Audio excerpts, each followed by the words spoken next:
భారత communist party CPM Kadapa జిల్లా కార్యాలయంలో ఎర్ర జెండాను అవనతం సిపిఎం జిల్లా కమిటీ తరపున చేశారు.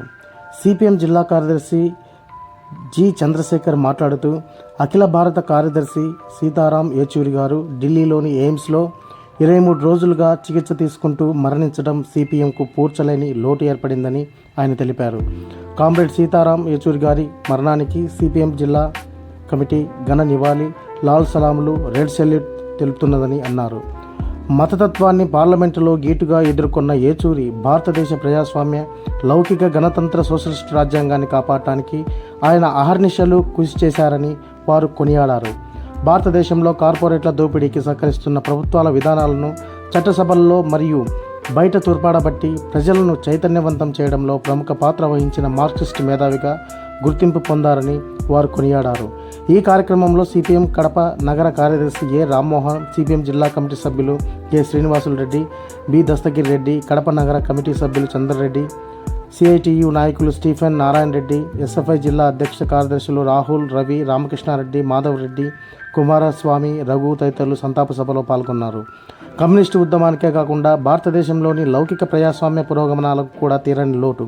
ఎమర్జెన్సీ భయాందోళనను నిర్భయంగా ఎదుర్కొన్న విప్లవ విద్యార్థి నుంచి దేశమంతటా గౌరవించే ప్రముఖ కమ్యూనిస్టు నాయకుడి వరకు కామ్రేడ్ ఏచూరి జీవితం భారత రాజకీయాల్లో ప్రకాశవంతమైన అధ్యాయాల్లో ఒకటి.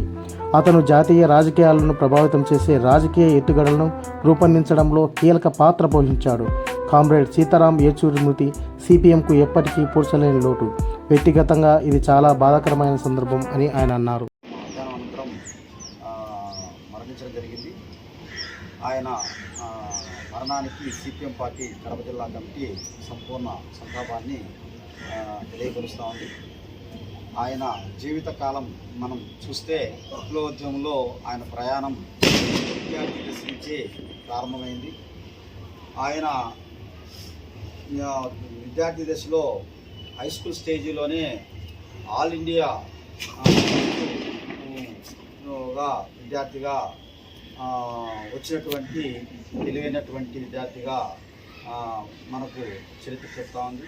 అట్లాగే రెండోది ఉస్మానియా యూనివర్సిటీలో, అట్లాగే జవహర్లాల్ నెహ్రూ యూనివర్సిటీ ఢిల్లీలో ఆయన చదువుకున్న కాలంలో ఆయన నడిపినటువంటి విద్యార్థి ఉద్యమాలు, అట్లాగే ఆయన నడిపినటువంటి స్టడీ సర్కిల్స్, చాలామంది ఈరోజు కేంద్ర మంత్రులుగాను, అట్లాగే పెద్ద పెద్ద డాక్టర్లుగాను, అట్లాగే విదేశాలలో పెద్ద పెద్ద ప్రొఫెసర్స్గాను ఉన్నారు. అట్లాగే ప్రజాస్వామ్య లౌకిక విలువలకు, అట్లాగే సోషలిస్ట్ భావాలకు ఈరోజు కాంకితమై పనిచేసేటువంటి మేధావర్గం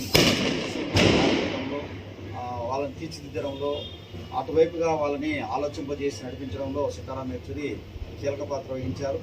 ఆయన 1952లో జన్మించిన 2024 72 సంవత్సరాలు ఆయన జీవించిన కాలం. ఆయన కమ్యూనిస్టు పార్టీ నాయకుడిగా, పార్లమెంటేరియన్గా పెద్ద ఎత్తున దేశ ప్రజలకు, దేశ చట్టసభల్లో ప్రజల పక్షాన, పేదల పక్షాన, కష్టజీవుల పక్షాన, కార్మికుల పక్షాన 199% ప్రజల పక్షాన నిలబడి ఆయన గొంతుగా వినిపించాడు.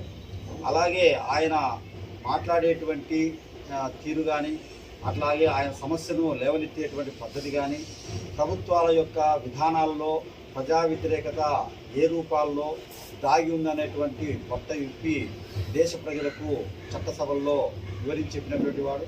అట్లాగే బయట చట్టసభల బయట కూడా పెద్ద ఎత్తున ఉద్యమాలు, పోరాటాల్లో పాల్గొని జన సమీకరణతో ప్రభుత్వాలను, ప్రభుత్వ ప్రజా వ్యతిరేక విధానాలను ఎండగట్టినవాడు. అట్లాగే సిపిఎం పార్టీకి సంబంధించి ఆయన తీరని లోటుగా సిపిఎం పార్టీకి ఆయన మరణం ఏర్పడింది. ఎందుకంటే ఆ స్థాయి మేధావి దేశంలో మార్క్సిస్టుల్లో చాలా తక్కువ మంది ఉన్నారు. కాబట్టి అటువంటి తక్కువ మందిలో ఆయన ఒకడు. అటువంటి వ్యక్తి మరణము సిపిఎం పార్టీ తీరని లోటు. అట్లాగే వామపక్ష ఉద్యమానికి పెద్ద నష్టదాయకము. అట్లాగే ప్రజాస్వామ్య లౌకిక వ్యవస్థ పరిరక్షణలో ఆయన పాత్ర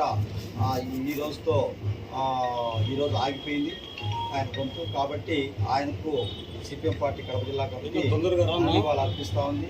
అదేవిధంగా వారం రోజుల పాటు జిల్లా వ్యాప్తంగా సీతారాం ఏచూరి గారి సంస్మరణ సభలు, సంతాప సభలు, అట్లాగే ఆయనకు జోహార్లు అందించేటువంటి కార్యక్రమాలు జిల్లా వ్యాప్తంగా చేస్తామని చెప్పి తెలియజేస్తూ ఈ సంతాప సభకు వచ్చినటువంటి నేను కూడా ధన్యవాదాలు.